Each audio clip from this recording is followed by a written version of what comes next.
บ่ได้มีหน่วยงานใดเอาเงินมาให้ราชการก็บ่ได้มาซอยอิหยังกับเฮาเลยมีแต่เฮาซอยทั้งราชการซ้ำเนาะเพราะเฮาซอยเพราะอย่างนี้คือประเทศเฮาประเทศเดียวกันแผ่นดินเดียวกันเวลาบ้านเมืองเดือดร้อนน้ำท่วมหมู่เพื่อนร่วมโลกเพื่อนมนุษย์ที่เกิดแก่เก็บตายด้วยกันทั้งหมดทั้งสิ้นเดือดร้อนเฮาก็ซอยเหลือกันตัวทหารหรือว่าการปะทะตามแนวชายแดนเกิดความเดือดร้อนคัดของเฮาก็ส่งเสริมและสนับสนุนด้านอาหารด้านอุปกรณ์ต่างๆในการรักษาหรือป้องกันประเทศกองทัพก็เดินด้วยท้องเฮาก็บำรุงอาหารและความสะดวกสบายบางอย่างเฮาก็สนับสนุนไปแต่ก็คนกลุ่มหนึ่งสิมาทำลายพุทธศาสนาทำลายพระองค์นั้นองค์นี้ถึงเขาเฮ็ดสำเร็จมาหลายหม่องแล้วนะถ้ากันคิดดีๆในเรื่องผู้ใดเสร็จน้ำวัดสร้างวัดพวกไปเฮ็ดน้ำมันบ่ได้สนใจเด้มันมีแต่ตะค่อยถ้าอันใดมันเลวร้ายมันสิคอมเมนต์หรือแสดงความคิดเห็นไปในทางทำลายน้ำกันเลยเด้อันใดมันดีมันเฉยๆมันบ่ได้สนใจเด้นั่นแหละการบวชก็เป็นของยากคักแล้วมันเป็นธรรมดาในการบวชก็ดีวันนี้ภิกษุนักบวชก็มาแล้วก็ฝึกหัดปฏิบัติตนเองตามพระธรรมตามพระวินัยการบวชนี่ยากกว่าการสร้างวัดอีกยากกว่าการสร้างวัดนี่มันบ่ได้ยากเพราะว่าจังได้ก็ตามศาสนานี่สืบมาโดยศาสนาบุคคลใส่บุคลากรคือคนมีคนผู้ดีมีคนดีเพียงคนเดียวก็สามารถที่สิสร้างความเจริญแล้วก็นำแผ่พระเมตตาปัญญาที่พระพุทธเจ้านำออกมาสั่งสอนแสดงให้แก่ประชาชนให้แก่คนทั้งหลายใดให้คนกลับใจจากคนเลวเป็นคนดีได้นะนั่นแหละปานนี้บวชนี่ก็ยากระดับหนึ่งแล้วการสร้างวัดบ่ได้ยากสำบวชบ่ได้ยากสำปฏิบัติบ่ได้ยากสำการทำตามพระธรรมตามพระวินัยเด้บางคนที่บ่ทันได้บวชค่อยแต่จ้องจับผิดแต่หมู่ภิกษุสงฆ์เด้บ่ได้รู้จักหยังเด้เวลาเขาเกิดเรื่องดีมันบ่เป็นเรื่องจริงส่วนมากมันเป็นเรื่องจริงดอกตีข้าวออกไปก็ด่าไปน้ำเขาเด้ทั้งตัวเองก็บ่รู้จักเขาเลยนั่นบ่แม่นคนพูดน่ะคือถึงไม่เชื่อจากการได้ยินได้ฟังมาอย่างที่บอกบ่ได้เห็นว่าในหลักการมสูตรที่พระเจ้าแสดงไว้อย่าเชื่อเพราะได้ยินได้ฟังสืบต่อกันมาอย่าเชื่อเพราะบุคคลผู้นั้นสมควรเชื่ออย่าเชื่อเพราะประเพณีที่ทำสืบต่อกันมาเนี่ยอย่าเชื่อด้วยเหตุผลตรรกะแห่งตนเองมันเหมือนธรรมดาเลยสร้างวัดบ่ได้ยากสร้างคนดอกคนผู้หนึ่งสามารถที่นำความเจริญได้มากนั่นแหละจะไปเฮ็ดน้ำเขาจะไปเฮ็ดน้ำกฎหมายไหมศาสนานี่เกิดขึ้นมาก่อนกฎหมายอีกเหมือนแต่วัดว่าอารามต่างๆเกิดขึ้นก่อนคำว่าป่าไม้สิเขาไม่ยุ่งตัวนั่นแหละเฮาสร้างมาโดยลำพังตัวเองแท้ๆเฮาสิย่อมให้ผู้อื่นมาทำลายได้จังใดพอเฮ็ดแล้วใดๆก็เฮ็ดแม่งโดยป้องกันตัวมีค้อนกับค้อนมีปืนกับปืนโหลดสิสอนแม่งสำหรับเฮานี่ใส่ชีวิตแหลกเลยมันนั่นเป็นแค่อาชีพหาเลี้ยงลูกเลี้ยงเมียมันซื่อๆเด้แต่ว่าของเฮารับใช้ธรรมส่งต่อธรรมเพื่อเมื่อเฮาปฏิบัติธรรมได้รู้ได้เป็นประจักษ์พยานต่อพระพุทธเจ้าได้เป็นประจักษ์พยานต่อคำสอนต่างๆนำคำสอนออกมาแสดงแล้วถือว่าเมื่อฝึกหัดปฏิบัติธรรมรู้ธรรมเห็นธรรมต่อมาก็รับใช้ธรรมส่งต่อธรรมสู่รุ่นลูกหลานเลี้ยงหลังไปเรื่อยๆฉะนั้นเขาจึงเอาชีวิตแรกเอามาร่วมไม่อยากตายบางใดอีใดมาแบบทำลายหรือบ่มาบำเพ็ญสาธารณบุญอันเป็นกุศลที่บ่มาบำเพ็ญกุศลบ่ต้องเลี้ยงนำเลยบอกไว้แล้วพระทุกองค์ที่นี่ต้องใจเด็ดถ้าบ่เด็ดจะมาบวชเอาอีหลีเด้อันนี้ตายคือเก่าไหมเป็นนั้นคือว่าตายเพื่อปกป้องพุทธศาสนาปกป้องธรรมปกป้องคำสอนถึงเขาสิใส่ซื้อเฮาว่าเลวร้ายก็สร้างหิแม่มึง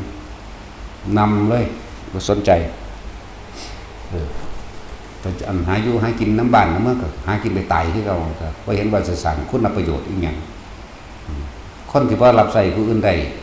นะอย่าบังว่าศิละกิเลสใดคนที่ว่ารับใส่ผู้อื่นใดอย่าบังว่านี่เป็นคนเสียสละเด้หาอยู่หากินเฉพาะกับเพื่อนเจ้าของเลี้ยงลูกเลี้ยงเมียซื่อๆเด้ภาษาอาชีพเพื่อเลี้ยงชีพตำแหน่งการงานต่างๆบริช่างราชการใหญ่เพียงใดก็สร้างเป็นแค่อาชีพเพื่อเลี้ยงชีพเลี้ยงครอบครัวตัวเองเท่านั้น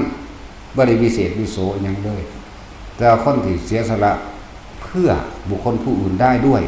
โดยไม่หวังสิ่งใดตอบแทนนี่หายากที่สุดเรียกว่าอะไรนั่นแหละภาษาอาชีพซื่อๆเด่นมึงสิตำแหน่งพ้นเอกหรือพ้นจักรวาลกระสร้างที่แมงเลยเป็นแค่อาชีพนะมึงสิซี่ใดซี่ลอยมึงก็เป็นแค่อาชีพนั่นแหละจังหวะเขาบ่เงิดเลยนะตายคือเก่าแหละสั่นแหละจังหวะเอาความตายแหลกเอาโลดมันสั่นให้เขาตรวจสอบเห็ดอีหยังไปเห็ดน้ำเขาเห็ดอย่างมึงจากใดมันเขามาเอามึงอยากเห็ดแนวใดเมื่อเขามาบุกก็ต้องป้องกันตัวมันธรรมดาแต่พระไปอยู่มองใดก็หาว่าทำไร่ปลาสั่นปลาใหม่หางทำไร่ปลาครับหัวโลนโมโกไม่เกขึ้นภูเขามองใดก็ดีเต็มผืดอยู่ถ้ามึงแน่จริงมึงให้เขาตัดเห็ดอย่างแต่พระเห็ดปลูกปลาขึ้นมากกับว่าทำไร่เลยปลาใหม่คือกันโตดีเลยล่ะโตทำไร่ปลาเลยล่ะสัตว์มาตาอธิบดีมันถูกโตทำไร่เลยล่ะนะวันนี้ว่ากฎหมายอนุญาตตีตาก็ยังว่ารักษาป่าไม้นี่สิให้ตัดเห็ดอย่างแพ่งแค่รักษาใหม่ไปตะขายซื้อนั่นแหละลองมึงรู้เถอะว่าแมนแต่ว่าแมนให้กูตายแต่สู้ว่ารักษาไปไม่ไปขายแน่ทุนหาเงินมันเป็นแค่อาชีพตำแหน่งการงานสู่อาชีพเลี้ยงผัวเลี้ยงเมียสูงซื่อๆหรอกใครก็สร้างที่แมงเด้นั่นแหละว่ามาศูนย์ขึ้นเลยเด้เหมือนเหมือนสั่นเด้สาอาชีพเพื่อเลี้ยงชีพซื่อๆตำแหน่งได้ก็เป็นแค่อาชีพเพื่อเลี้ยงชีพเลี้ยงครอบครัวสูงซื่อผู้เสียสละจริงๆคือพระเด้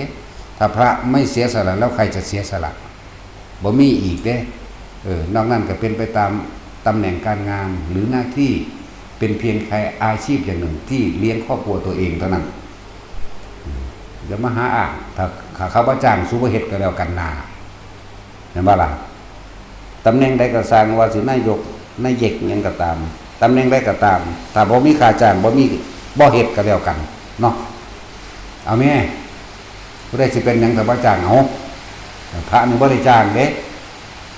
นี่ต่างกันอยู่เด้บัดนี้นั่นแหละว่าพระเฮากลับมาจากทุดงบ่มีกุฏิสิอยู่ตอนนี้มันเต็มนะก็เลยว่าผู้ใดอยากร่วมสร้างเพื่อเป็นสร้างให้เจ้าของนั่นแหละบ่ต้องมาสร้างให้หลวงพ่อดอกแล้วก็บ่ต้องว่าซอยหลวงพ่อสร้างกุฏิซอยหลวงพ่อสร้างวัดกันเด้อบ่ต้องซอย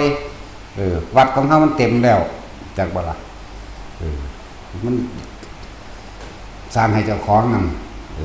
เจ้าของจักสิพ้นบ่พ้นไปเป็นไผภาคหน้านะสั่นสร้างเอาเจ้าของแล้วก็อุทิศส่วนบุญส่วนกุศลยังให้พ่อให้แม่ผู้ญาติตายายเจ้ากรรมนายเวรก็ว่าไปเองก็ต้องมาสร้างให้หลวงพ่อนี่หลวงพ่อนี่หลายครั้งแล้ววัดนั่นแหละแล้วแต่บอกว่าเป็นตะคนมาฟังคือหยังอยู่เด้แล้วก็บ่เงินผู้ใดในโลกานี้อีก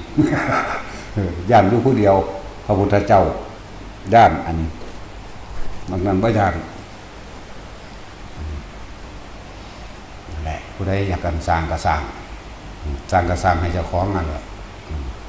เฮ็ดไปแล้วนั่นส่วนผลทานผลบุญกุศลต่างๆก็อุทิศไปส่วนที่ใดหรือบ่ได้ก็ขึ้นอยู่ความหนักเบาของกรรมของแต่ละคนนะคารุกรรมเป็นของหนักละหุกรรมเป็นของเบาเฮ็ดไปแต่ว่าสุดท้ายผู้ใดเฮ็ดผู้นั้นก็ได้หมายถึงผู้สร้างผู้ทานโตนั้นได้เต็มมันน่ะนะได้เฮ็ดไปบัดนี้ผู้ใดอยากบวชพระก็มาที่เคยตั้งใจไว้ว่า บวชแล้วสิเฮ็ดแนวนั้นสิเฮ็ดแนวนี้จังซั่นจังซี่หรือได้ยินได้ฟังมาบวชมันจะรู้จักว่ามันยากหรือมันง่ายพระเพิ่นก็มีพระวินัยของเพิ่นก็มีกฎมีระเบียบของเพิ่นมันยากกว่าคนทางบ้านเด้ธรรมดาเด้กินข้าวสันข้าวก็เสียเดียวสันอาสนะเดียวสันในบาทบิณฑบาตเป็นวัดถือผ้า3ผืนเวลาสิใส่ผ้าอื่นๆต่างๆก็มีการทำเป็นสิ่งที่สมควรหรือว่าอธิษฐานการใส่ผ้านั่นแหละมันธรรมดาดิเกิดก็จังได้อธิษฐานเด้กินยากินน้ำก็ต้องนั่งเหี่ยวก็ต้องนั่งอาบน้ำก็ต้องใส่ผ้าอาบเด้มันปาหำมันตาสิน ตาสินเลยอาบน้ำปาหำประจำนั่นว่าตาสินแต่แล้วตัวเขาว่าได้หรอก สั้นแล้วอยู่ในนี่ผู้ใดปลาหำอาบน้ำหรือบ้านได้ดือผีบิดหำเล็ก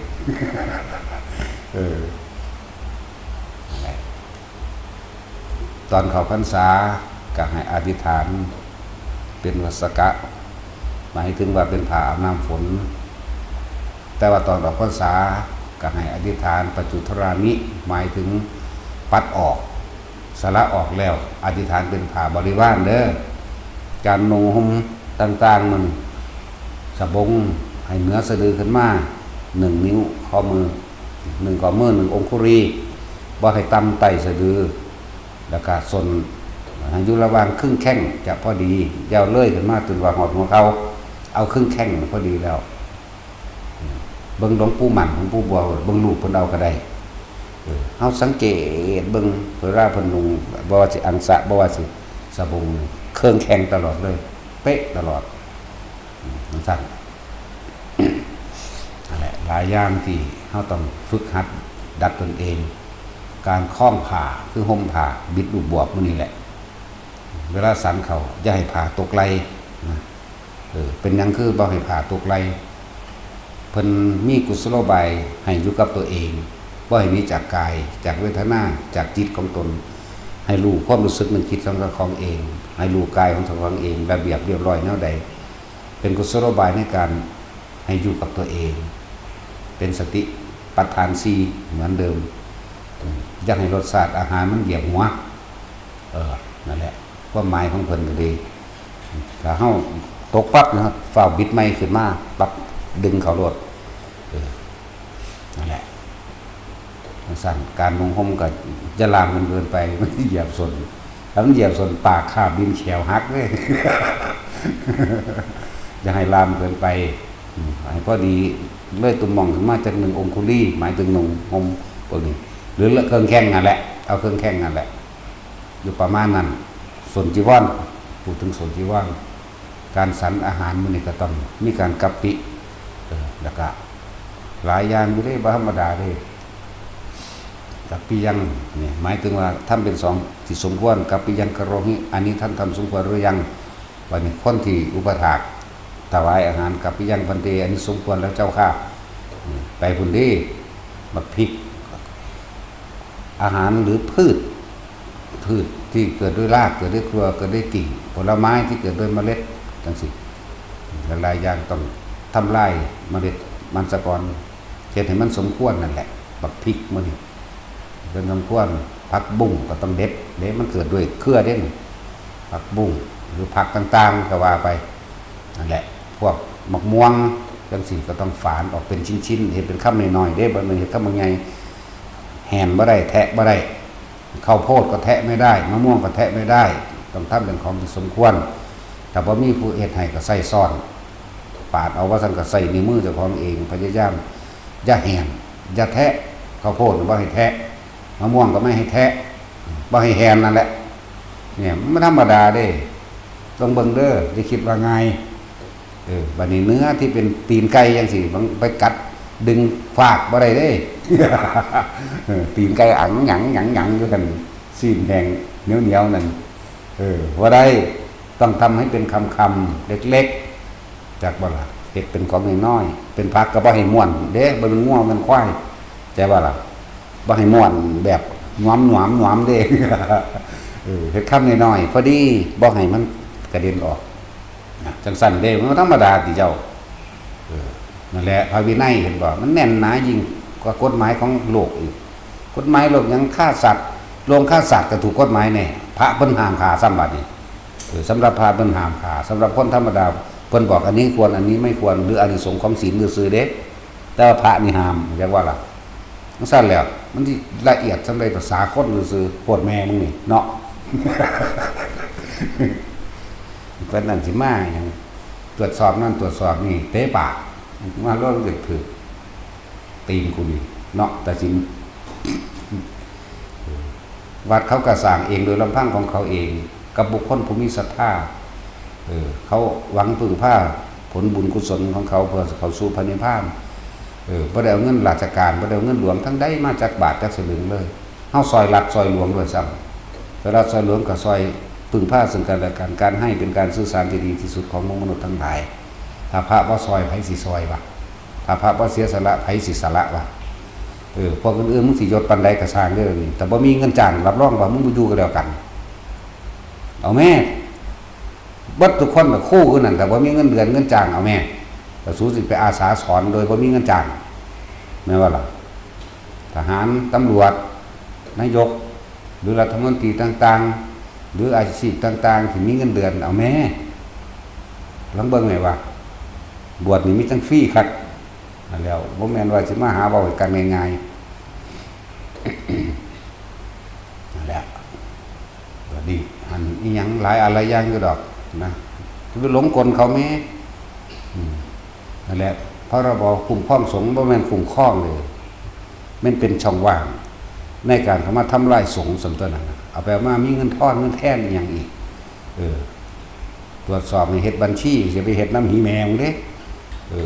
เงินนี่มานี่โดยศรัทธาเขาเจ้ามาเด้บ่ได้เอาเงินหลวงบ่ได้ไปเบิกงบประมาณมาก่อสร้างกับไผเด้แม่ว่าล่ะรู้จักบ่แต่ละคนนั่นน่ะฟังอยู่เดี๋ยวนี้แต่ทั่วโลกนี่แหละบ่ได้มีเงินงบประมาณในการก่อสร้างเด้อสิบอกให้มีแต่เฮ็ดเอาโดยศรัทธากับบุคคลผู้มีศรัทธาบุคคลผู้ไม่มีศรัทธามันสิมาเฮ็ดแม่มึงหยัง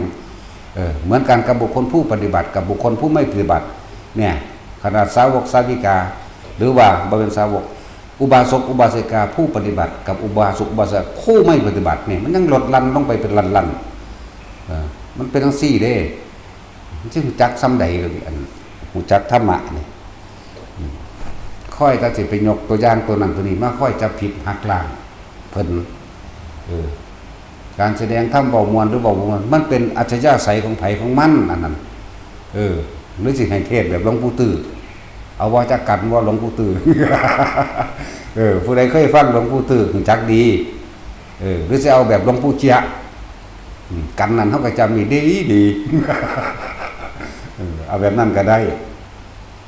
สมัยตะกี้ว่าพระว่าบ่ดีบ่มั่งพระเปรินทวัชชะเดซันมันเป็นไอ้สัตว์ไอ้เหี้ยไอ้ถอยแม่มึงตัวแม่ว่าล่ะแม่นกระไผบ่ได้คุณโบราณปาน 2,000 กว่าปีโลดเนาะแม่นผู้เดียวนี่แหละวะบ่ผู้เดียวขึ้นนักจัดรายการวิทยุนี่โลดนั่นแหละ ยังทำมะจริงๆเป็นของที่ละเอียดอ่อนมากๆเลยว่ากฎหมายทั้งโลกบ่อาจสามารถสิมาเข้าถึงเด้ถ้าภิกษุนักบวชทำผิดกฎหมายทั้งโลกก็จับไปเลยเพราะว่าพระวินัยเนี่ยแน่นหนาครับแล้วจับไปเลยเขาฆ่ายาบ้าก็จับไปเลยนั่นคือมันผิดกฎหมายก็ผิดไปตัวนั้นจังซี่ตัวฆ่าคนลักของเขาจับไปเลยนี่คือมันเลยวินัยแล้วจักบ่ล่ะจังซั่นแล้วตัวผิดมันก็ว่ามันผิดอยู่มั้ยเรื่องกฎหมายทั้งโลกมาควบคุมพระวินัยของสงฆ์ได้จังได๋นั่นแหละพวกเจ้าอาวาสทั้งหลายนี่หรือเจ้าคณะตำบลอำเภอจังหวัดล่าออกให้เบิดแม้แล้วก็อยู่เฉพาะทำอยู่เฉพาะวินัยแม้คือบ่เฮ็ดนำแล้วก็แล้วตัวเฮาอยู่ได้ย้อนไผเอา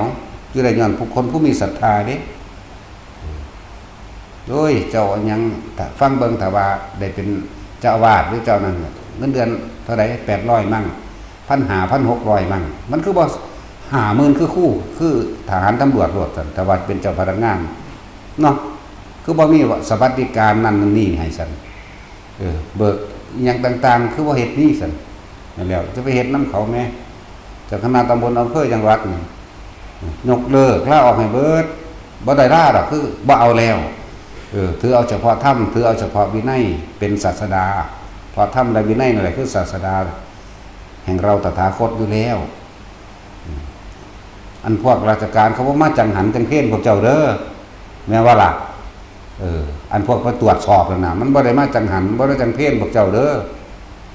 บุคคลผู้มีศรัทธาเท่านั้นที่เขามาพึ่งผ้าอาศัยซึ่งกันและกันโดยการอยากได้ยินฟังธรรมการปฏิบัติธรรมเด้จะไปมีเหตุอย่างเจ้าคณะมันเจ้าคณะนี่สงฆ์กับปกครองสงฆ์โดยอาวุโสซึ่งกันและกันเองก็เข้ารบกันโดยพระวินัยเข้ารบกันโดยพระวินัยเด้พระวินัยเป็นเครื่องคุ้มครองปกปักรักษานักบวชก็ต้องศึกษาและรักษาพระวินัยมันก็อยู่ได้ทั้งตัวมีแต่พวกชาวบ้าน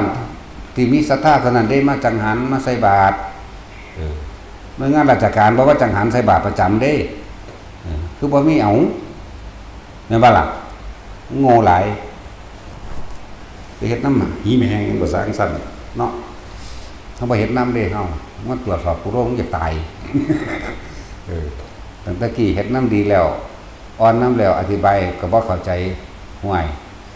พวกคนสารเลวพวกระย่ำต่ำบอลทั้งหลายมันต้องถือตีนเท่านั้นเด้บาดกูบ่ได้เมตตาเด้เมตตาแล้วว่าจังขา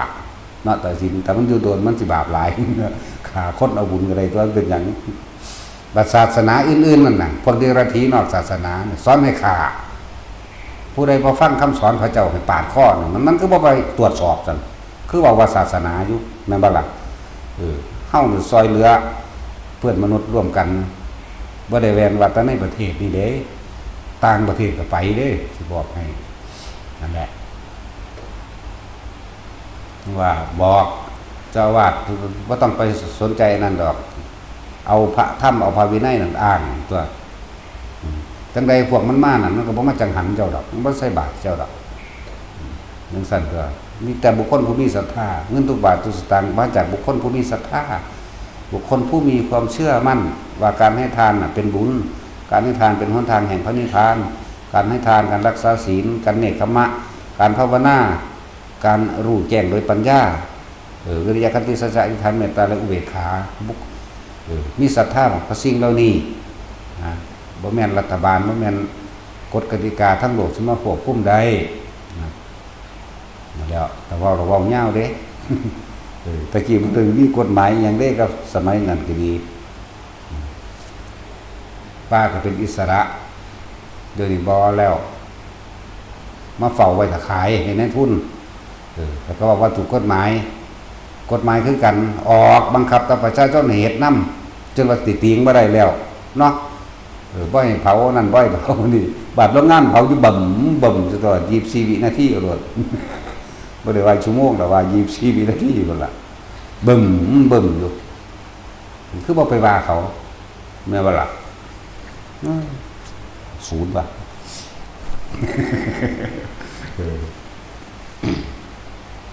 อย่างกระจอมาตัดไม้ทำลายตาเลยบาซุกเป็นรถซุ่งไปนั่นนะเฮ้ยถ้ามันหักต้นไม้อีดีมันสิบ่ขายให้ไปเลยดอกป้าไม้ก็ดีแม่ว่าล่ะมึงร่อนแพงคือหีเมียมึงเบิ่งแน่บักใดอีใดก็เลยในงานอันนั้นมึงหวังปานหีเมียมึงนี่เนาะแม่ว่าล่ะมึงรู้มึงสิบ่ได้ไปใกล้ใดอันต้นไม้ทุกต้นนั่นน่ะหน่วยใดกูก็บ่ยอมตัวแม่ว่าล่ะสั้นแล้วอันนี้ว่าเป็นอาชีพอันนึงซื่อๆเด้อตำแหน่งการงานของสูงนั่นน่ะเรียนครอบครัวแต่ว่าเบียดเบียนผู้อื่นบุคคลใดอาศัยยศถาบรรดาศักดิ์และตำแหน่งอำนาจรังแกข่มเหงเพื่อนมนุษย์ประชาชนนะผู้หรือแสวงหาผลประโยชน์จากเพื่อนมนุษย์ด้วยกันโดยเฉพาะเพื่อนมนุษย์ผู้ยากจนพวกนั้นกินเลือดกินเนื้อบุคคลผู้อื่นแน่นอนแต่เมื่อแต่กายทำลายขันเขาลงสู่มหาเวทีนรกพวกนี้มันจะคำว่าหนีหลวงหนีแผ่นดินบ่คำว่าแผ่นดินก็หมายถึงร่วมถึงบุคคลนำที่เสียภาษีมีแต่คนถูกคนอยากได้เสียหลายๆเลยดิเพราะคนจนมันมากกว่าคนรวยส่วนมากบ่ค่อยเสียผมที่มันหาวิธีทางออก อย่างสั่นพวกนี้กินเลือดกินเนื้อบุคคลผู้อื่นกดขี่ข่มเหงและแรงงานเพื่อนมนุษย์ด้วยกันขาดศีลขาดธรรมบ่มียังสิมีค่ายิ่งกว่าศีลธรรมค่อนสิต่างจากสัตว์ค่อนสิต่างจากเดรัจฉานนะก็เพราะว่าคุณธรรมเด้บ่ได้แม่นยศถาบรรดาศักดิ์และอำนาจหรือความร่ำรวยหรือหลังเรียนมาสูงเด้เรียนสูงแล้วมึงซอยผู้ใดพ้นจากทุกข์ได้บ่มีอำนาจตำแหน่งใหญ่ๆมึงซอยผู้ใดพ้นจากทุกข์ไปนิพพานได้บ่เป็นทนายแล้วมึงออกกฎหมายห้ามเกิดห้ามแก่ห้ามเจ็บห้ามตายหรือไปนิพพานได้บ่บ่มีเลยสิบอกให้บ่ได้มีหยังมีค่าเท่ากับธรรมะของพระศาสดาเด้อแต่ชีวิตเฮายังบ่ได้มีค่าซ้ำธรรมะซ้ำภาษานั้นกับชีวิตผู้อื่นแม่นบ่ล่ะนะครับจังซั่นได้เบาหม่องมันสุดตัวเด้ตายแม่งเบิดล่ะนั่นแหละ ยังสิไปมีค่าซ้ำธรรมะบ่มีอีกความจริงอันประเสริฐถูกสมุทัยนิโรธมรรคนี่เด้ปฏิจจสมุปบาทเด้หนทางเดินจิตพ้นออกจากการเวียนว่ายตายเกิดบ่ได้แม่นกฎหมายบ่ได้แม่นเงินบ่ได้แม่นยศถาบรรดาศักดิ์บ่ได้แม่นตำแหน่งนั้นตำแหน่งนี้ข้าราชการ48 400บ่เกี่ยวกันเลยตรงนั้นนั่นแหละเลวก็เดรัจฉานอีกนั่นเด้ธรรมดาบ่ข่มเหงรังแกเอาเปรียบทำร้ายและทำร้ายผู้ที่มีความด้อยกว่าหรือต่ำกว่าโดยทางฐานะจะใจเขาบ่ต่ำก็แล้วกันนะนั่นแหละนั่นแหละพระมิตรซอยสังคมมิตรซอยเหลือเพื่อนมนุษย์ที่เกิดแก่เก็บตายด้วยกันทั้งหมดทั้งสิ้นเด้ช่วยเหลือพึ่งพาซึ่งกันและกันถ้าพระบ่มีเมตตาเราไผสิมีพระบ่สละตนเองเราไผสิสละแต่พระไม่ช่วยโลกเราไผจะช่วยผู้ใดเป็นนายกมากมาแหบกินไปซื่อๆแล้วก็ออกไปแม่นบ่ล่ะบ่เห็นว่าสิซอยผู้ใดคนทุกข์ได้ทุกข์ก็เอาอีกไผเขามาก็ยืมแต่เงินกู้แต่เงินทั้งสั่นแล้วมีสะอ่อนแหน่อีหยังนั่นแหละวัดใดที่มีการตรวจสอบนั้นนี่อย่าย่อมให้เขาแม้อันใดที่บ่เกี่ยวกับ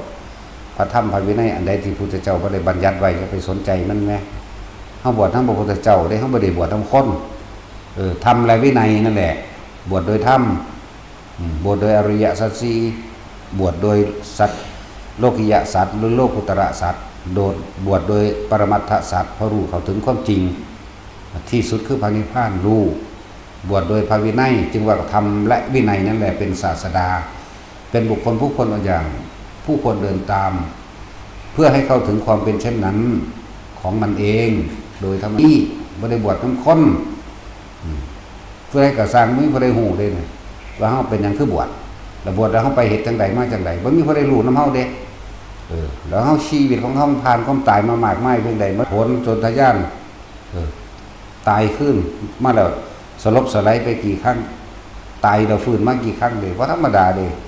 ว่าสิมาบอกปางๆอยู่พอสำนี้นะสิมาค่อยจับเอาพระยังบอกบ่ม่วนผิดแมงบ่เนาะตัดสินเลือดนักหัวโพดพอโพดแบงบ่ก็ยังว่ากูบ่แม่นพระกูเป็นหยังกูก็บ่รู้คือกันนั่นแล้วบุคคลผู้ปฏิบัติกับผู้บ่ปฏิบัติมันต่างกันขนาดบวชเข้ามาแล้วมันยังบ่จักถีบจักแดดหยังเนาะสิมีหยังถ้าเขาสั่งผีสั่งพญานาคสั่งพญาครุฑปลุกเสกเลขงั้นกระตุดของขังสักดิ้งสักไล่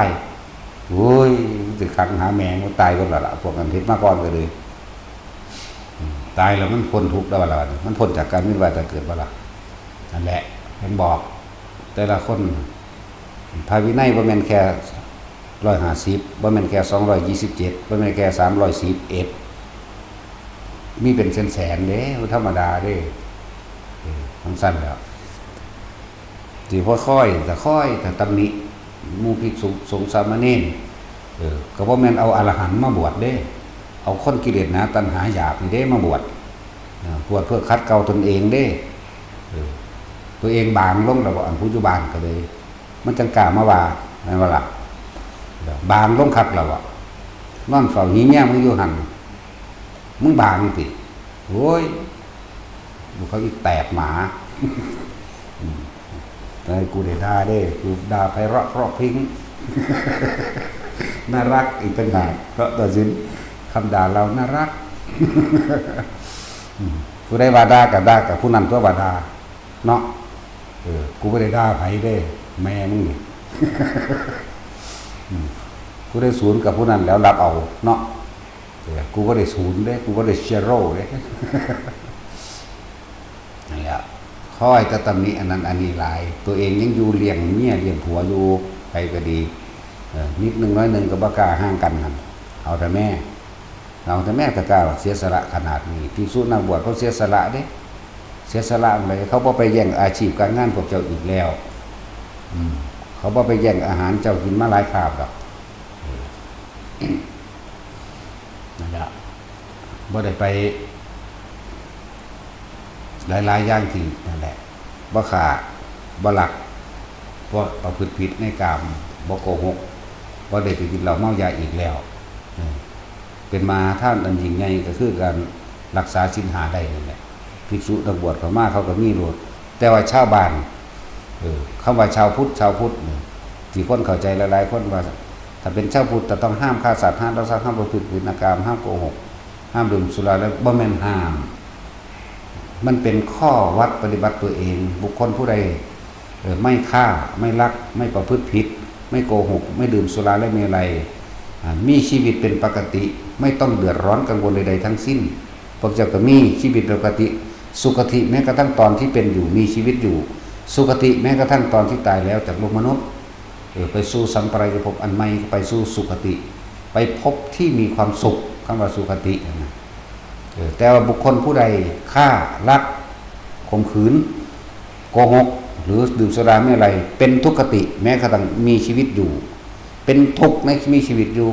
แต่ขาค้อนหรือขาสัตว์อื่นๆที่มีเจ้าของแล้วว่นไหวได้บัดเราร้อนกับว่นกับไหวได้บัดอยู่บ่เป็นสุขมันบ่ล่ะ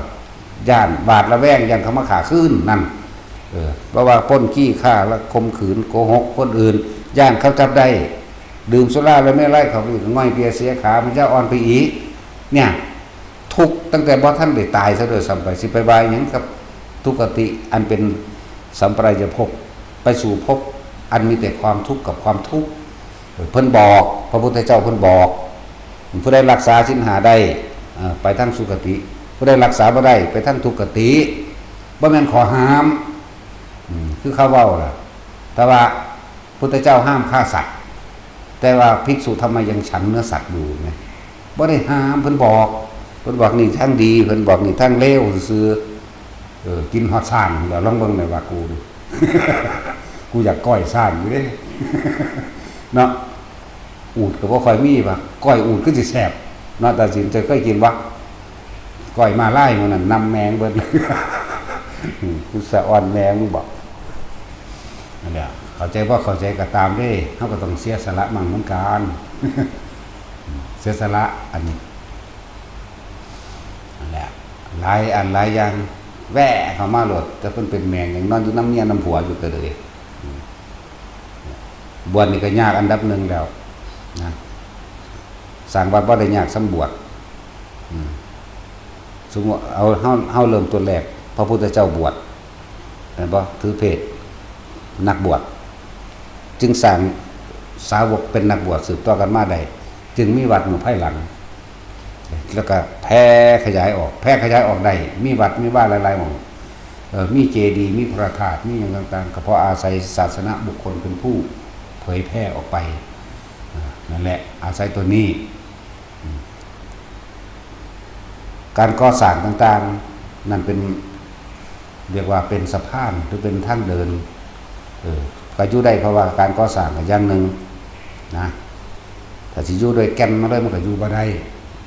ธรรมดาเหมือนบารมี10เริ่มจากทานศีลเนกขมะปัญญาวิริยะขันติอธิษฐานจนว่าฮอดเมตตานั่นอาศัยทานขึ้นมาได้พระพุทธเจ้าฮอดสมัยสมัยเป็นโพธิสัตว์บ่ว่าสิไปณสถานที่แห่งใดทานนี่นำหน้าเป็นที่หนึ่งเลยท่านมีหยังก็สร้างให้ท่านเบิดขนาดของในตัวบ่มีไปบ้วนปาก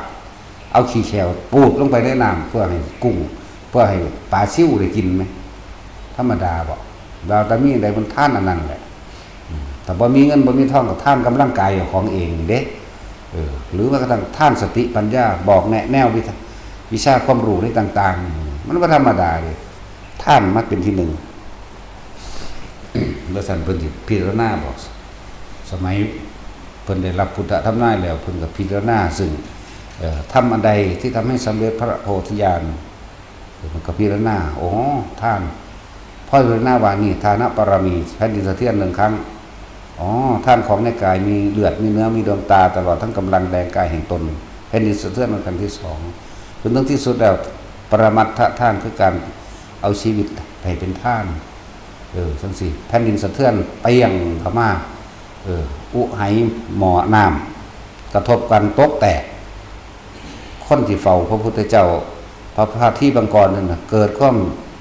สยดสยองข้ามแล่นเข้าไปหุ่มใส่พระพุทธเจ้าที่บังกรถามพระเจ้าว่ามีเหตุไรดีหรือประการใดพระเจ้าค่ะเป็นหยังแผ่นดินจึงสะเทือนขนาดนี้นั่นแหละเป็นเพียงหน้าท่านเห็นมั้ยบ่แม่นดักมันเป็นเรื่องดีต่อไปไอ้ดาบทผู้นั้นน่ะลืมละว่าไว้ล่ะยังล่ะไอ้ที่ได้รับพุทธธรรมนายนั่นนะนั่นแหละต่อไปเสื่อมเลยว้ายบอกจะคนให้ไปหยังก็ดีนั่นกับชื่อลือชื่อว่าไรหรือจักว่าเรื่องนี้เสื่อมอะไรลงพิธีนี่ก็บ้องหัวจักเห็นว่านี่เป็นตะศูนย์ก็ยังเฮ้ยสุเมธดาบทให้ตอบซื่อๆได้แต่เมื่อว่าชื่อว่าอะไรได้ชื่อได้เบิดนั่นแหละสุเมธดาบทโดยเมื่อได้รับพุทธปัญญากรแล้วเมื่อพิจารณาซึ่งผลอันใดหนอจะทำให้เราสำเร็จสัมมาสัมโพธิญาณได้เมื่อคิดพิจารณาถูกต้องโดยทำแล้วเลยเกิดแผ่นดินสะเทือน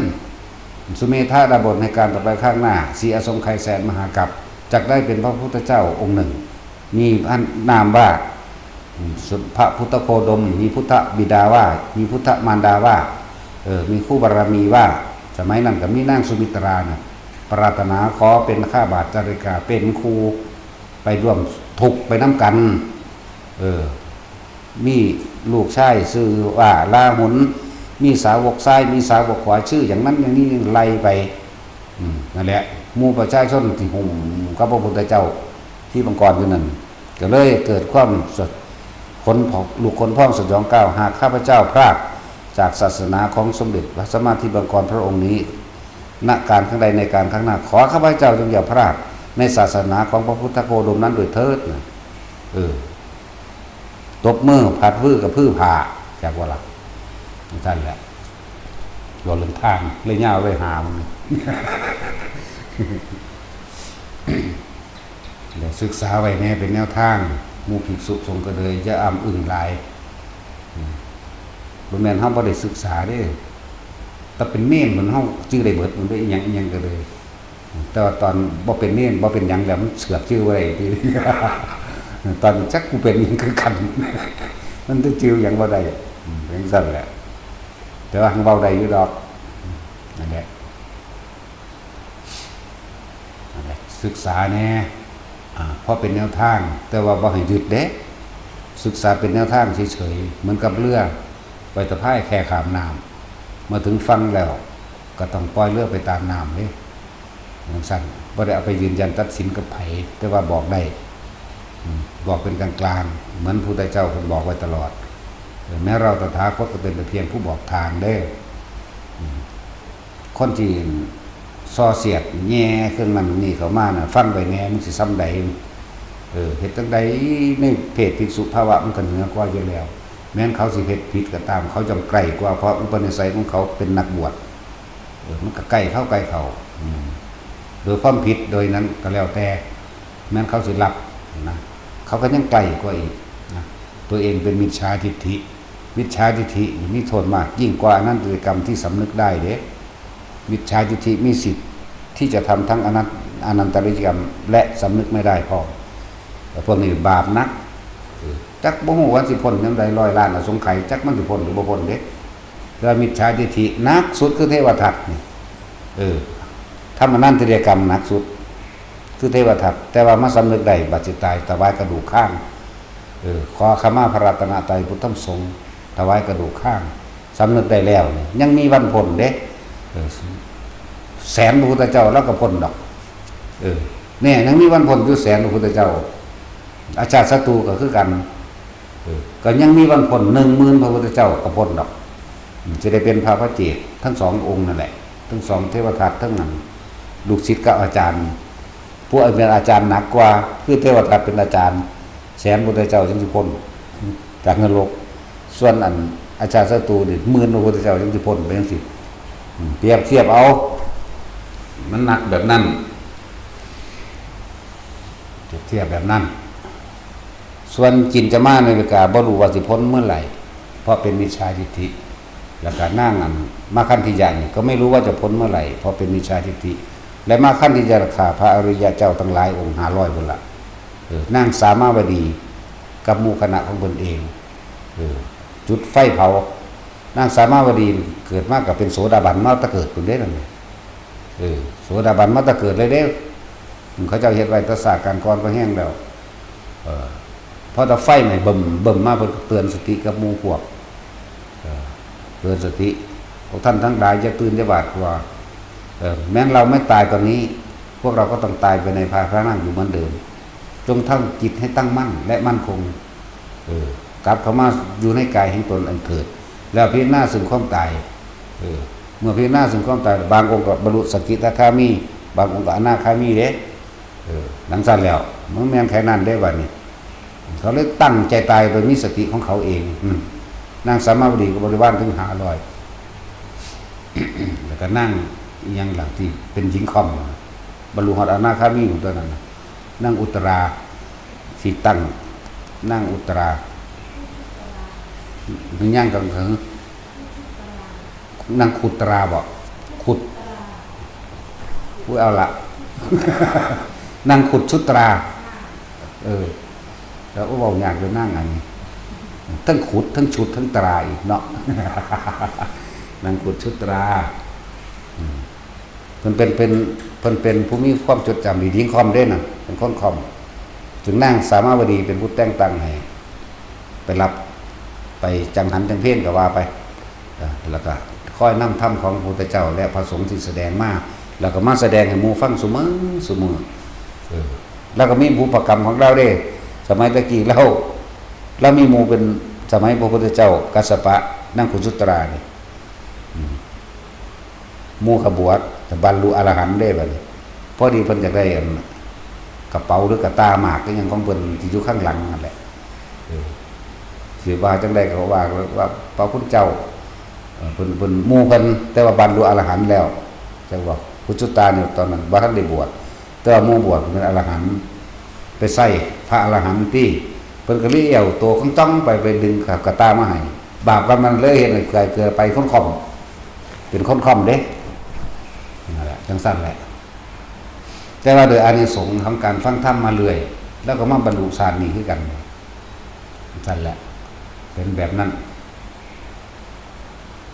แล้วศึกษาจะอยากรู้เฮาศึกษาในตำราเรียนไปแล้วมันจะเป็นเนื้อหาของเฮาเองเวลาเฮาไปเจอเหตุการณ์เวลาเฮาไปประสบการณ์กับสิ่งลึกลับต่างๆหรือหลายๆอย่างนั่นแหละในการใช้ชีวิตในการเดินทางในการปฏิบัติของตนเองมันจะมีนัยยะของมันก็บ่ได้เป็นไปตำราหรอกแต่ว่าเมื่อบรรลุแล้วเป็นไปผู้ใดบรรลุโสดาสกิทาคาบรรลุโสดาก็เป็นไปตำราแห่งโสดาบรรลุสกิทาคาเป็นไปตำราของโสดาที่เป็นอันหนึ่งเดียวกันบ่ต่างกันแต่ว่าตอนที่ปฏิบัติอยู่เนี่ยอย่าพึ่งนะที่เป็นอรหันต์ทั้งสี่นั่นแหละตำราก็เลยเป็นเครื่องบอกทางแต่สุดทางแล้วมันก็เลยเป็นคนที่อยู่ในตำราจะยังสั้นนั่นแหละว่าเรื่องสร้างวัดหูจักซาไผก็เลยที่ว่าเคยสร้างบ่ได้ไปเอางบประมาณจากหลวงราชการมาทางใดบ่มีสลึงหนึ่งก็บ่มีนั่นแล้วสิไปให้ผู้อื่นมาตรวจสอบยังเจ้าของเป็นผู้สร้างเอาเองมั่นใจในตนเองเลิกออกไผก็เลย หัวซ่ามันยังจังสั่นบวชมาเพื่อหยังมาคนนิพพานบ่แม่นบ่นั่นแหละพวกบ่ได้บวชก็บ่ฮู้จักหยังก็จะไปแว่ๆนำเขาหลายเขานี่คุกขี้ตีโมงอยู่กับพระวินัยเขาอ่านแล้วอ่านอีกซ้ำแล้วซ้ำอีกทุก15คำก็ลงตรวจสอบลงอุโบสถกันปาติโมกข์กันอยู่เรื่อยๆมีหยังเขาเจ้าก็แสดงความบริสุทธิ์แก่กันว่าแสดงอาบัตินั่นแหละแสดงอันนี้แหละสิแสดงความบริสุทธิ์ซึ่งกันและกันนะเจ้าของก็แสดงกับไผล่ะภาษาอยู่เฮือนซื่อๆแม่งนี่เนาะ เนาะตาสินเอาตาสินดอกจังไงว่าเราว่าจากหยังเราบ่มีสมอง โลดจักผิดจักถูกอย่างเดียวเพราะว่าคนบ่มีสมอง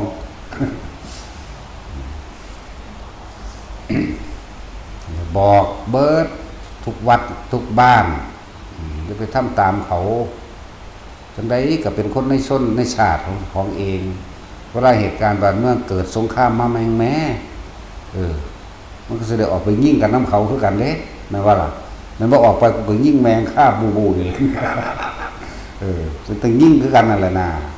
แต่เจ้าบ่ปกปักรักษาซอยกันไผสิปกปักรักษาซอยกันนี่อันนี้โอ้ยคนไทยกับคนไทยเวลาเป็นหยังมาเอากันสิเป็นสิตายโอ้ยบอกบ่มีสมองมันตกน้ำท่วมมาจังซี่ก็ซอยเหลือซึ่งพาซึ่งกันและกันว่ากับต่างประเทศมันคือย่างหาแมวมันเคยแล้วนี่เนาะพระเจ้าตากรักษาไว้บักใหญ่เด้สิบ่จักบ่ได้ประเทศไทยบ่ได้เป็นแค่ด้ามขวัญทองขวัญทองน้อยๆเด้บักใหญ่เลยพุ่นตีนหอดเวียดนามบ่จักบ่เก่งหลายมันพากันเอาคืนซะแน่ป้าใหม่มันก็เลยพวกขี้ดินมันก็มีหีแม่มันเอาคืนได้อยู่บ่ล่ะบักใหญ่เด้อบนประเทศน้อยๆที่ประเทศไทยนั่นน่ะแม่นเบิดเลยจีนพุ่นนั่นแล้วเป็นสัตว์ติดจีนทั้งติดผู้กามติดยังไปพุ่นเด้ประมาณนิดน้อยบอกผมสูงจักสำเลยประวัติศาสตร์ชาติไทยชนชาติใดไม่รู้ไร้ประวัติศาสตร์ชนชาตินั้นเนรคุณแน่นอนเพราะที่พระองค์จักบุญคุณของบรรพบุรุษที่รักษาสืบต่อกันมาแล้วว่าเมื่อกับเขาไปถอดวิชาพุทธศาสนาออกไปถอดวิชาหน้าที่พลเมืองออกไปถอด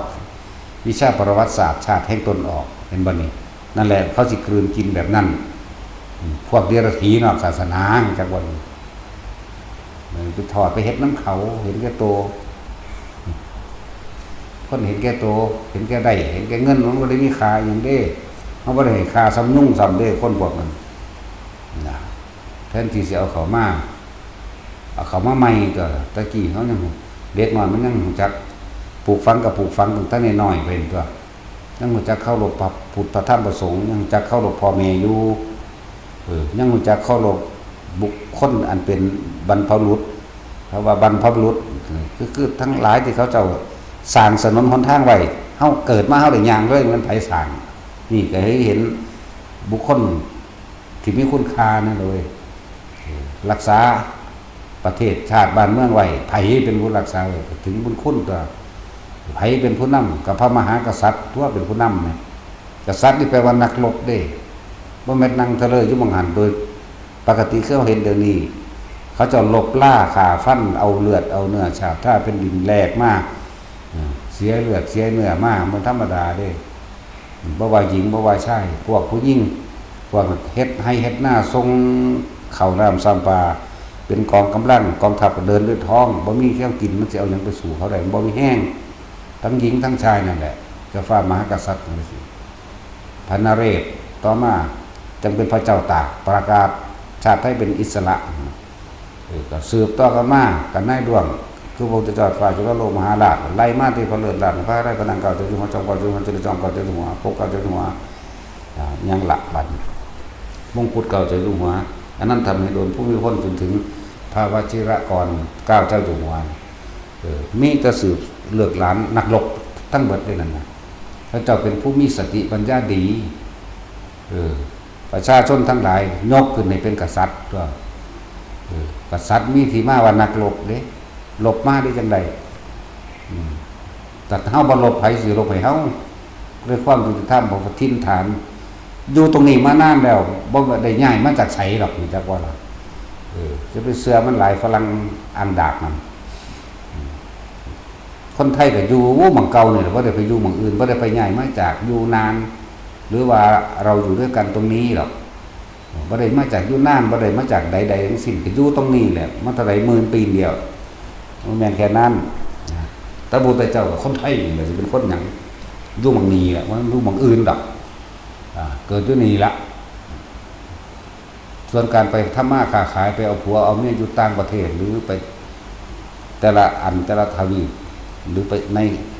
ในเมืองต่างๆก็เป็นธรรมดาคือคนเดียวนี้แบบฝรั่งก็มาเอาเมียคนไทยก็ไปผัวฝรั่งเป็นสั้นแล้วมันก็สืบพันธุ์กันไปอย่างสั้นแล้วก็ปะปนเปกันไปค้าขายกันไปอย่างสั้นจึงได้กระสร้างคือพระเฮาน่ะพากันสวดสัตว์ทั้งหลายที่เป็นเพื่อนทุกข์เกิดแก่เก็บตายด้วยกันทั้งหมดทั้งสิ้นเลยสัตว์ทั้งหลายตะของนั่นแหละสัตว์บ่แม่นเดรัจฉานบ่แม่นง้อเป็นควายเลยพระพุทธเจ้าใส่คำว่าสัตว์ร่วมเบิดเลยเทวดากับสัตว์เลยพระอินทร์กับสัตว์พรหมกับสัตว์เลยที่พ้นออกจากความเป็นสัตว์แล้วมีแต่อรหันตเจ้าอย่างเดียวเลยเป็นผู้วางมือจากบาปเป็นผู้วางมือแล้วเป็นผู้ปราศจากศัตรูแล้วนะคำว่าอรหันต์หัตก็แปลว่ามือนี่แหละ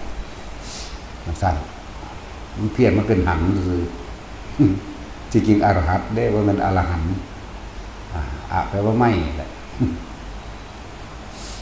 บางที่เอ่ยว่าอริยะแปลว่าผู้ไม่มีศัตรูแปลว่าผู้ไม่เบียดเบียนอริยะนั่นนะสั้นนั่นแหละคนที่มาให้ทานมั่งมารักษาศีลโดยเจตนางดเว้นมั่งมาภาวนาก็เพื่อจะให้เกิดปัญญารู้แจ้งเห็นจริงตามความจริงในความจริงของชีวิตเจ้าของเองเพื่อจะให้เห็นหนทางพ้นออกจากการเกิดความเกิดมันเป็นทุกข์เกิดแล้วก็ต้องแก้ก็ต้องเจ็บก็ต้องตายเสมอกันนี่คือธรรมะไม่ได้เลือกชนชาติและศาสนาใดทั้งสิ้นทุกชนชาติศาสนามันก็เกิดแก้เจ็บตายเสมอกันมีความรักมีความจริงๆแล้วในความรู้สึกใต้สำนึกหรือเบาหาตะไตแหละทั้งบนสำนึกทั้งไตสำนึกแหละทั้งกลางสำนึกแหละทุกคนต้องการความรักทุกคนต้องการความเมตตาทุกคนต้องการมีชีวิตอยู่โดยปกติสุขเลยเพราะมีคนอยากเบียดเบียนร่างแก่ข่มเหงทำลายใครเลยนั่นแหละโลกนี้จึงว่าโลกสิอายุสั้นหรืออายุยาวหมายถึงทั้งค้นพร้อมทั้งโลกพร้อมทั้งโลกก้อนดินอันนี้พร้อมทั้งโลกเขาค้นพร้อมปรารถนาความสุขสมหวังเสมอกันถ้าเข้าใจจิตตัวนี้แล้วมันบ่เบียดเบียนกันดอกทั้งสั้นเวลาคนที่เจ้าของหักตายก็ให้น้ำคือกันนั่นแหละมันก็เวลามันหิวมันก็อยากคือกันเด้ธรรมะหรือศาสนาอื่นหิวบ่อยากบ่บ่ป่วยบ่ศาสนาอื่นป่วยแต่ศาสนาพุทธนี่บ่เกิดมาแล้วต้องแก่ต้องเจ็บต้องตายเสมอกันพัดพรากจากสิ่งที่รักก็เป็นทุกข์มันให้มันห้องน้ำคือกันบัดนี้เทียบแม้กระทั่งเดรัจฉานเอานี่ง้อควายนี่ขายลูกมันออกจากกันโอ้ยมันแง่น้ำกันบ่แน่นี่คือธรรมะนี่คือความจริงนี่คือความรู้สึกจริงๆของสัตว์ทุกชนชั้นแหละร่วมแล้วบ่ได้ว่าแต่หมูหมากาไก่เลยช้างม้าวัวควายหรือคนอันเดียวกันเด้จ้ะคนแยกแยะออกไปตามกรรมที่ทำไว้ทำกรรมอันใดไว้ย่อมได้รับผลของกรรมนั้นสืบไปคือการกระทำตัวเองโดยเจตนาตัวเอง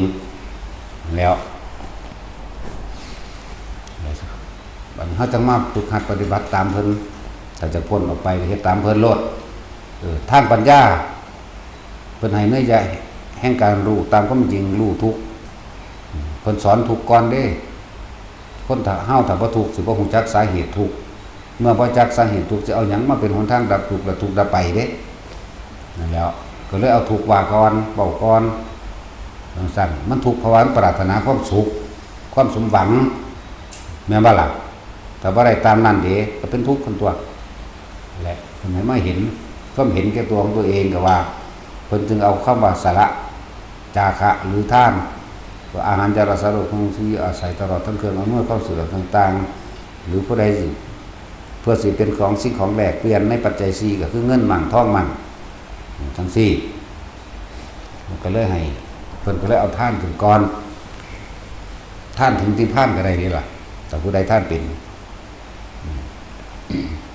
ท่านที่ถึงนิพพานคือท่านแล้วให้แล้วสาระออกแล้วไม่หวังผลในทานไม่มีจิตผูกพันในผลในทานไม่มุ่งการสังสมในความอยากได้นั่นนี้อยากดีกว่าใครอยากมีทรัพย์สมบัติมากมายและอยากเป็นโดยโลกจะเป็นเจ้าฟ้ามหากษัตริย์จะเป็นพระอินทร์จะเป็นพระพรหมจะเป็นเทวดาจะเป็นผู้มีอำนาจจะเป็นทหารจะเป็นตำรวจจะเป็นคู่ตามที่ขอนี่ท่านลักษณะนี้บ่มีการขอท่านแล้วมันแค่ว่างจิตเป็นกลางใดเขาตายจากโลกนี้แล้วเขาไปสู่พรหมโลกสันแหลกเลยพระมการิกาไปเลยบัด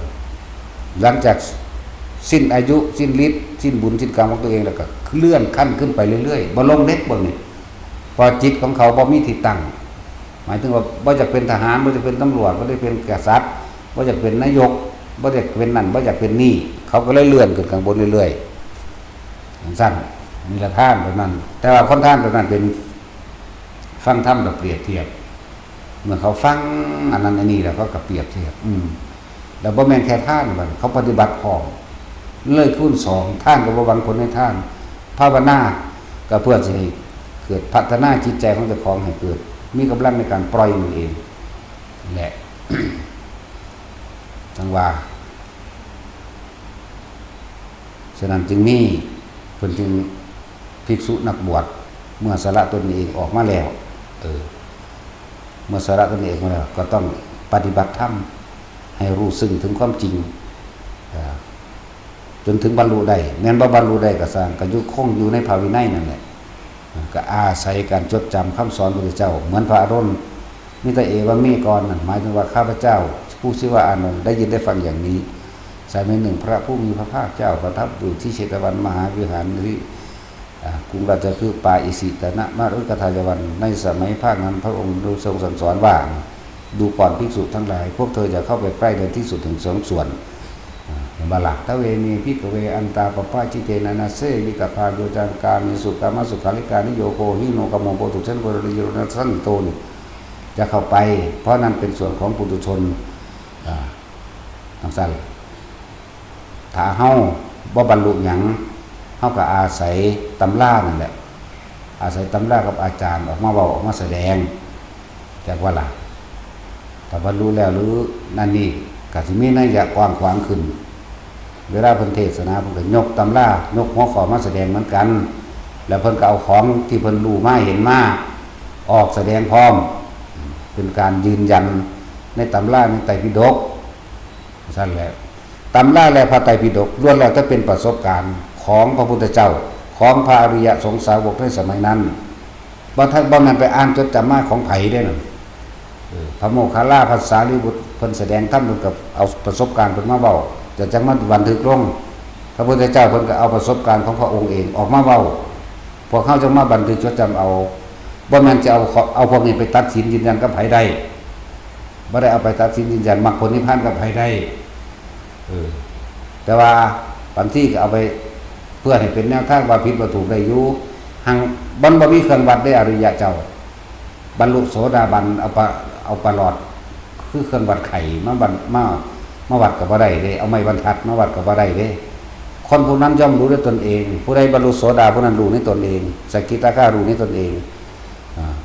อนาคารู้ในตนเองอรหันต์รู้ในตนเองผู้อื่นบ่รู้ได้จักว่าล่ะรู้ได้ในตำรากับพระพุทธเจ้าพระพุทธเจ้าก็ตายเลยมั้ยเนาะเพิ่นบ่เว้าน้ำเฮาแล้วจังซั่นแล้วนั่นแหละคนที่จะรู้ได้อย่างหนึ่งว่านี่ผู้เพิ่นมีอภิญญาหรือเพิ่นปฏิสัมภิทาก็ว่าไปพระโสดาบันบ่อาจสามารถรู้ธรรมของสกิทาคาบ่อาจสามารถรู้ความจริงของอนาคาบ่อาจสามารถรู้ความจริงของอรหันต์รู้อนาคารู้สกิรู้โสดาปุถุชนบ่พูดถึงรู้เบิดจังซั่นแต่ว่าต้องมีอภิญญาเด้ความรู้ยิ่งคำว่าอภิญญามีการรู้วาระจิตคือความคิดมั่งรู้อ อดีตของบุคคลคนนั้นนั่งปุเพนิวาสาสุติญาณมื้อนี้รู้สัตว์ทั้งหลายเกิดตายแบบนั้นแบบนี้รู้ถ้าสิจะรู้พระอรหันต์เนี่ยก็รู้ได้อยู่แต่ว่าหังรู้มีขอบเขตบ่ได้รู้โดยบ่มีประมาณเหมือนพระพุทธเจ้ารู้บ่มีประมาณก็รู้ได้อยู่ดอกจังซี่ถ้าผู้โดยชนรู้ก็รู้โดยการคาดคะเนเอาโดยการสนทนาดอกคาดคะเนแต่ว่าสนทนามันก็บอกบ่ได้เลยคนใดสิจำได้ดีเขาจะก็บอกได้ดีคือกันเด้แต่แหวกออกจากความจริงเฮาก็ฮู้ได้คือกันเอาตำรามาบอกเฮารู้โดดแต่ที่นอกตำรามาเดี๋ยวก็รู้เหมือนกันอีกอย่างนึงว่านี่จังซี่นั่นแหละหลายอย่างบัดนี้เตือนคนที่บ่บวชจะตำหนิอันนั้นอันนี้หลายตัวเองเพราะรู้พระวินัยนำเพิ่นพร้อมสันเขาเฮ็ดจังใดก็ยังบ่รู้ห่มผ้าเฮ็ดจังใดใส่คำใดเวลาสิใส่ผ้าบ่ว่าสิผ้าอาบน้ำฝนบ่ว่าสินิสีธนะผ้าปูนังนี่นิสีธนะอธิษฐานว่าจังใดอธิษฐานใส่เด้จังซั่นแล้วผ้าจีวรอธิษฐานว่าจังใดจีวรลังอยู่บ่มันแม่นอยู่บ่จีวรลังอันบ่ล่ะผ้าสบงว่าจังใดผ้าสังฆาว่าจังใดบาทว่าจังใดนั่นของทุกอย่างก่อนสิใส่บาเบิดเด้เกิดก็ต้องว่าเด้เกิดต้องเป็นปริวาระเด้มันจักว่าบริวารนั่นแหละเกิดผ่าเช็ดปากมันก็มีสื่อของมันผ่าปิดแผลปิดฝีมันมีสื่อของมันนั่นแหละจังบอกว่าภิกษุนักบวชเข้ามาแล้วให้ศึกษาพระวินัยมันเมื่อกี้ขอดอกหน้าสายหน่อยเอาเหาะเดียวนึงหนังสือซ้ำหน้าอ่านมือเดียวก็จบ800 หน้านึงอ่านมือเดียวก็จบนั่นแหละนี่เฮาผู้ได้บวชมาแต่ว่าอ่านหนังสือได้เฮาก็สิเอาอริยวินัยให้ไปอ่านเอาเด้อศึกษาเอาเองแล้วก็วิสุทธิมรรคนี่หนทางแห่งความบริสุทธิ์ไปเบิ่งเอาขึ้นต้นด้วยแหละศีลนิเทศนี่ก็บอกเรื่องของศีลของพระเหมือนกันกับอริยวินัยได้แต่ว่าบ่ละเอียดเท่ากับอริยวินัยเหมือนกันสมาธินิเทศบอกนัยยะต่างๆในการทำสมาธิเพื่อจิตตั้งมั่น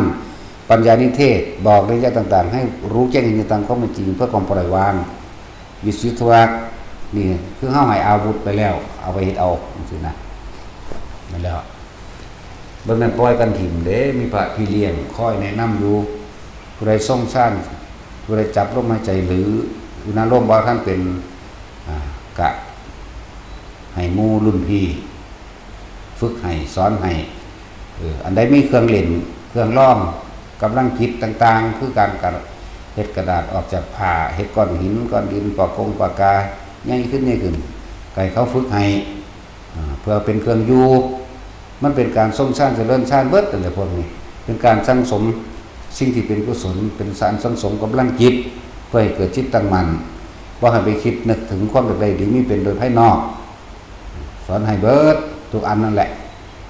ยิ่งเพราะนั่นก็สอนแล้วถ้ามันเห็นว่าใดเองคือสมาธิรักษาโลกดึงปีติแต่ละอันแต่ละอย่างมาใส่กับโลกต่างๆจังซี่ก็สอนก็แนะให้ผู้ใดชำนาญแล้วเป็นแล้วก็ไปฝึกนำผู้นั้นเขาก็บอกเป็นกลางๆไว้บอกน้อยๆนะแต่หาผู้เพิ่นชำนาญบัดนี้ของสันเฮาบ่ชำนาญเฮาบ่ป่วยบ่เป็นนี่ก็ตายเลยโดดมันตายมาหลายครั้งแล้วเด้มันเลยบ่ป่วยจังมันสิลอยตายจังไดเด้แล้วมันจักลอยตายบ่เขาฮู้จักลอยบ่คือพวกคนภาคกลางนี่เนาะโอ้ยพวกบ้านนอกพวกบ่มีการศึกษาเนาะมันก็ตัดสินเว้ามาแม่ว่าภาษากลางเนาะเฮาฮู้จักเบิดเด้บัดเฮาบอกว่าขาต่อยแม่มึงฮู้จักมึงจักขาต่อยบ่อีดากแหละเหมือนว่าตัดสินก็จักเด้นั่นน่ะอะไรว่าขาต่อยเนาะมึงบอกมาแม่ภาษามึงกูรู้เบิดนี่แหละนั่นแล้วนั่นแหละจังว่าจะพึ่งเฝ้าไปตำหนินั้นนี่หลายเกี่ยวกับหมู่ภิกษุสงฆ์เอาคนปุถุชนมาบวชว่าแม่นเอาอรหันต์มาบวชถ้าอรหันต์แล้วเขาบ่บวชเขาตายเลย เขาตายแล้วเขาบ่บวชอย่างสั้นว่า มันเป็นผลผิดพลาดแก่ตนเองเด้มันเป็นเครื่องกั้นตัวเองที่นี่แต่เฮาคิดที่เคยคิดแบบนั้นมาแล้วคือคิดตำหนิพระว่าบ่ม่วนหรือพระนี่ต้องทำอย่างนี้ต้องเดินต้องกรมต้องทำสมาธิต้องกิริยามารยาทอย่างนี้นั่นแหละตัวส่วนมากพระเพิ่นแสดงธรรมเพิ่นแสดงตามอัธยาศัยของเพิ่นเด้อุปนิสัยที่มันเป็นของมันเองเด้บ่แม่นการกำหนดไว้มันบ่จื้อบ่จำหยังเด้มันบ่ได้กำหนดนั่นนี่มันบ่มีผิดมันบ่มีถูกเลยผู้เพิ่นแสดงธรรมแบบปางๆเลยนั่นน่ะมันบ่มีบุญบ่มีบาปแล้วสำหรับเพิ่นหมายถึงบ่มีเจตนาหยังแล้วเพิ่นบ่เป็นกลางๆส่วนผู้คือไปจับผิดกับผู้นั้นน่ะผิดผู้ไปจับถูกกับผู้นั้นน่ะถูกผู้นั้นถูกผู้นั้นผิดผู้นั้นบุญผู้นั้นบาปผู้นั้นมีผู้นั้นเป็นเพิ่นบ่เป็นเด้เพิ่นบ่เป็นอีหยังเลย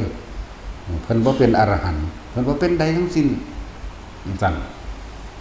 คุณถ้าจะฟังมวลของหลวงพ่ออินทวายพี่น้องลูกหลานอย่าพากันประมาทนานบ่มวนเด้มีคนเขาแกล้งเอาหลวงพ่อไปขายยาไม่ใช่หลวงพ่อนะลูกหลานนะว่าเด้บ่ม่วนตัวเสียงมันนิ่งๆตัวนะเขาไปขายยาต่อมลูกหมากAI เอาไปเฮ็ดคืออย่างนี้เด้หัวใจก็ดอกป้าตัวอีกคนใหญ่นั่นเราจึงได้สิไปหาขายยาต้มลูกหมากเดี๋ยวเข้าไปขายยาอย่างนี้เข้าไปเฮ็ดขายยาอย่างน้อเขามาบอกอยู่หลวงพ่อขายยาอย่างเราเขามาบอกให้เขาฟังอยู่นะนั่นแหละเขาก็เฮ็ดคือกันยังสั้นแหละเฮ็ดไปโลดมันเป็นการขายของทำมาหากินสู้เฮ็ดจังได๋ก็เฮ็ดนี่แม่ไปโลดว่าเป็นยังบ่ขาไปดอก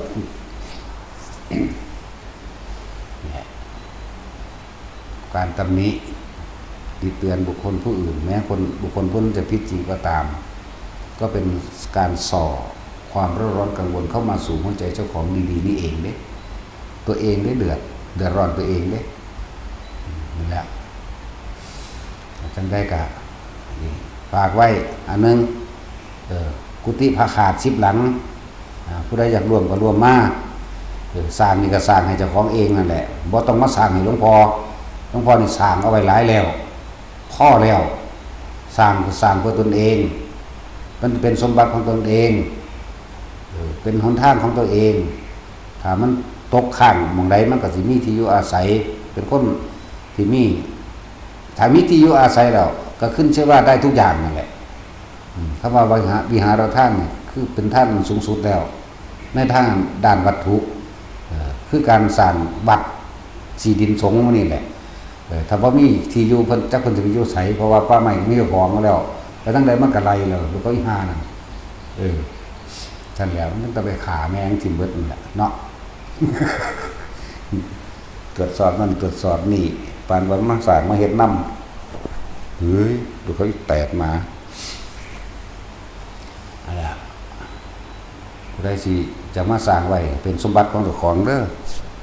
นั่นของหลวงพ่อนี่เด้ว่าจักได้จักเม็ดซื่อๆเฮ็ดไปซื่อๆเด้เฮ็ดไปซ้ำตายสั้นแต่ผู้ใดศึกษาหรือว่ามีศรัทธาในความอยากบวชศึกษาดีแล้วในมรรคมีองค์8ศรัทธากับศรัทธาในตนเองศรัทธากับศรัทธาของวัดเป็นวัดที่พระพุทธเจ้าสั่งสอนนั่นแหละจะไปเอาศรัทธาไปฝากไว้นำบุคคลได้ถ้าเกิดว่าบุคคลนั้นถูกเอาตู่ใส่ร้ายทั้งที่จริงหรือไม่จริงก็ช่างคนผู้นั้นบ่ได้เอามรรคผลนิพพานให้เจ้าได้พวกเจ้าได้เป็นผู้เฮ็ดเองพระพุทธเจ้าเพิ่นกับเป็นแต่เพียงผู้บอกทางฟังมันชัดเจนบ่แม่นว่าบุคคลที่เฮาไปศรัทธาถูกกล่าวตู่ใส่ร้ายหรือจริงหรือว่าจริงก็ตามล้มเหลวล้มละลายไปโอ้ยเจ้าของสิบ่ปฏิบัติเอาติคนผู้นั้นบ่เป็นเจ้าของมรรคผลนิพพานคนผู้นั้นบ่แล้วแต่ศรัทธาให้ศรัทธาในตนเองเชื่อมั่นตนเองตัวมันไปเชื่อมั่นผู้อื่นมันสิอยู่ต่อหน้าพระอรหันต์เพิ่นก็บ่ได้บรรลุอิหยังให้เด้นั่นแหละครับคนที่มักตำหนินั่นแหละแต่มันมักตำหนิแล้วตัวเองเฮ็ดได้บ่ล่ะตำหนิแล้วตัวเองพ้นบ่หรือเขาพ้นบ่ตัวเองบรรลุบ่หรือเขาบรรลุบ่ สั้นแล้วหรือไผเครียดสั่งหลายกับพระองค์นั้นไปขาเอาโลภมันจังหนำใจสูเนาะแต่สินแต่มึงอย่ามาหากูขาก่อนเด้กูบ่ได้ย่อมไผเด้ เอาสบายท่าน